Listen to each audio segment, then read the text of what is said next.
anak kita itu kecenderungannya apa, model belajarnya seperti apa, gaya komunikasinya seperti apa. Kadang bisa jadi ketika kita tanya langsung nggak keluar, itu bisa jadi. Nah, lewat apa ini? Oh, anak ini ternyata cocok ya, ngobrolnya asik itu kalau dengan omnya gitu, tidak dengan orang tuanya malah. Berarti kita bisa menggali lewat omnya gitu. Yang memang kemudian butuh energi, butuh waktu. Nah ini yang perlu kita sadari sebagai fasilitator itu yang nggak mudah dikelola gitu. Itu Pak Bunai. Mohon maaf Pak, saya kan ini saya beragama ya, beragama jadi, nah ada murid saya itu sekitar 350 lebih. Artinya kalau saya misalnya melakukan pendekatan untuk tujuan mengetahui bagaimana karakter dia, berarti saya harus banyak waktu. Sementara saya juga pertanyaan ada jawab memberikan pelayanan pembelajaran di peserta yang lain. Nah, bagaimana itu cara atau model metode yang saya harus lakukan, apa yang tadi Bapak sampaikan? Kalau sekolah untuk nyemprot balik. Guru-guru yang lain. Ya kalau guru kelas yang sendiri-sendiri. Kalau saya kan berarti ngajar semua kelas. Ya tetapi kan ada temannya ya, guru-guru kelas ya. Artinya kita juga mesti berpikir kita nggak sendiri, tapi berpikir kolaboratif. Data itu bisa kita kolaborasikan dengan guru yang lain, maupun proses yang sekiranya saya tidak bisa melakukan sendiri, ini bisa masuk ke guru A, guru B gitu. Nah, ini bisa kita lakukan gitu. Baik, saya kira cukup jelas Pak yang disampaikan oleh Pak yang akan persoalkan. Saya ingin mengangkat satu lagi dari Ibu Sartika, ya Ibu Sartika. Ibu Sartika, iya, Ibu Sartika sudah saya promote, sudah naik panggung Ibu Sartika. Iya, mohon dibuka jendelanya ya Bapak. Ibu Sartika, baik, dibuka suaranya, silakan ajukan pertanyaan sesuai yang ada di ruang chat. Silakan. Baik, terima kasih. Assalamualaikum warahmatullahi wabarakatuh. Salam dan bahagia. Saya dari Balikpapan, Kalimantan Timur. Dan saya itu selalu dapat kelas yang di tengah. Jadi antara kelas 1, 2, 3-nya atau kelas 4 tidak pernah dapat di awal atau di akhir. Jadi ketika saya belajar, saya itu selalu pengennya anak-anak dulu nih. Saya punya satu target pembelajaran, tapi yang maunya mereka aja yang terlibat. Saya hanya akan melihat perkembangan mereka seperti apa, mengerjakannya, ide-ide apa yang mereka munculkan. Kemudian aturan-aturan pembelajaran juga kadang mereka yang Bu maunya begini aja Bu, bagusnya begini. Tapi ketika sudah mau sampai di ending nih, saya tidak ada memberi mereka kegiatan menulis yang sampai banyak, kemudian membacanya mungkin di literasi di depan saja. Jadi mereka menganggap hari ini kok nggak belajar ya Bu, seperti itu. Padahal yang mereka lakukan dari tadi itu udah belajar. Jadi mindset mereka itu sebenarnya selalu bilang bahwa kalau menulis dalam setiap waktu, setiap sekolah itu baru belajar. Jadi ketika saya tidak memberikan tugas seperti itu yang rutin kita menulis, mereka menganggap dirinya tidak belajar. Selalu saya kasih gambaran bahwa yang barusan kalian lakukan adalah belajar, tapi tidak berupa bentuk kegiatan menulis dan sebagainya. Itu yang saya pengen tahu, cari tips itunya nih Pak Yudis, apa ya kira-kira yang bisa saya berikan pada mereka bahwa belajar itu tidak mesti dengan menulis, seperti itu.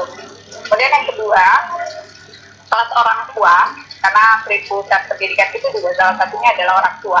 Kelas orang tua itu selalu saya bentuk di awal. Setiap saya masuk di tahun ajaran baru, kelas orang tua, dan teman-teman juga akhirnya di tiap kelas selalu mempunyai kelas orang tua. Saya lebih banyak membawa orang tua terjun dalam kegiatan pembelajaran saya, tapi saya tidak punya kurikulum yang bahwa saya harus, Bu, ini loh tadi. Jadi saya hanya menjelaskan KD-KD-nya anak-anak itu saja, tanpa mereka bisa mempelajarinya, tanpa mereka bisa memahaminya kegiatannya itu apa. apakah di sini perlu dipandang bahwa kita juga akan membuatkan kurikulum yang sederhana saja, yang agar mereka paham ini loh kegiatan anak-anak yang selama kami bawa, kami tuntun, kami ajarkan yang seperti ini, supaya nanti ketika pulang ke rumah ada PR nak, ada tugas nak, gak ada bu tadi di sekolah gini-gini, tapi orang tua paham, oh memang begitu kurikulumnya, oh memang begitu pelajaran. Mungkin dua itu pertanyaan saya, berubah mindset anak-anak. Kemudian yang kedua, kelas orang tua dengan kurikulum yang diselaraskan dengan pembelajaran anak. Terima kasih waktunya untuk saya. Salam dan bahagia. Senang sekali saya bisa bertanya di hadapan semua orang. Assalamualaikum warahmatullahi wabarakatuh. Waalaikumsalam warahmatullahi wabarakatuh. Ya, silakan Pak Yudi. Salam dan bahagia itu ketiga. Baik, yang mau diubah mindsetnya itu kita atau anaknya ya? Anaknya dong Pak. Saya sudah berusaha untuk merubah mindset saya, jangan ngajar doang, tapi berikan kebebasan kepada anak untuk merdeka. Ya, coba tadi apa sebutan belajar atau cap atau stempel atau apa itu kan biasa di terngiang di kita ya. Ya. Apa sih masalahnya kalau itu nggak disebut belajar? Saya nggak, iya. Saya tuh bingung bu, kita mau nggak belajar ya bu, gitu loh. Maksudnya seperti itu, gimana ya? Iya, tapi masalahnya apa gitu? Karena mereka tuh identik dengan buku tulis dan buku cetak. Jadi kalau buka halaman berapa ditulis tugas-tugas yang itu seperti itu. Nah itu dari mana gitu? Jadi kan Saya jadi mungkin berpikir gini Pak, karena saya tadi bilang saya selalu berada di tengah kelas. Jadi kemungkinan saya mau berpikiran apakah di kelas 1 dia begitu atau di kelas 2 dia selalu diberikan tugas dengan yang sama, rutinitas yang sama. Ketika di kelas saya tiba-tiba ada perubahan terjadi. Mungkin seperti itu Pak. Ya berarti sebenarnya itu kan ekosistem yang ada di tempat kita ya, entah apa di sekolah secara keseluruhan ya, baik itu teman-teman guru maupun teman-teman orang tua. Ya, baik.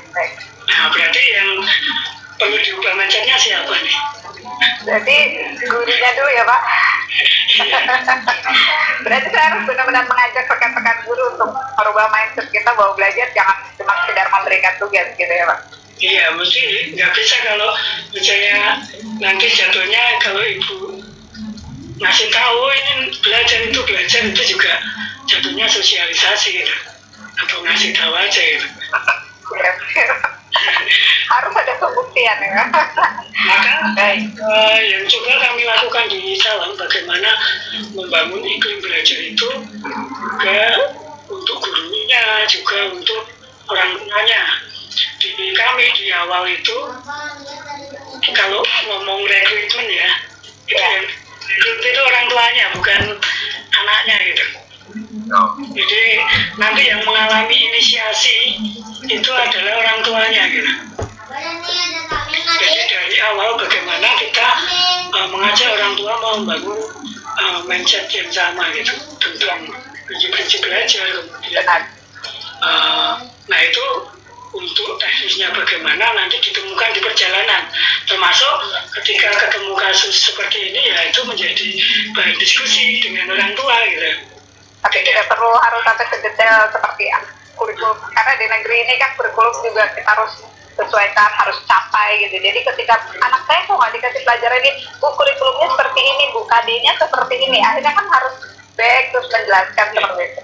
Kurikulumnya guru sama orang tua yaitu bagaimana dia menjadi fasilitator atau menjadi guru atau menjadi pamong sehingga membantu anak menjadi mandiri belajar itu kurikulumnya. Baik, berarti tanda kutipnya harus seperti itu ya. Iya, maka yang dilakukan kan dia mesti mempelajari sungguh-sungguh anaknya itu seperti apa. Sehingga dia bisa memfasilitasinya nanti. Iya, baik. Setuju saya Pak. Saat ini kita jiwa anaknya juga harus didapat dulu berarti kan. Ya, orang tuanya. Baik ya, Ibu sampaikan terima kasih. Terima kasih. Sebelum saya berikan waktu dan panggung ini, kita kasih kesempatan satu pertanyaan di ruang chat yang dipandu oleh Pak Tumala. Setelah itu Bung Simon kami mohon dengan hormat untuk memberikan penguatan kepada kita sebelum kita closing. Pak Kepala silakan. Satu pertanyaan. Baik. Ini sebenarnya dua pertanyaan yang saya coba jadikan jadi satu ya Pak ya. Banyak Nah, ya kita lihat dulu. siapa dan apa pertanyaan. Ya, dan ini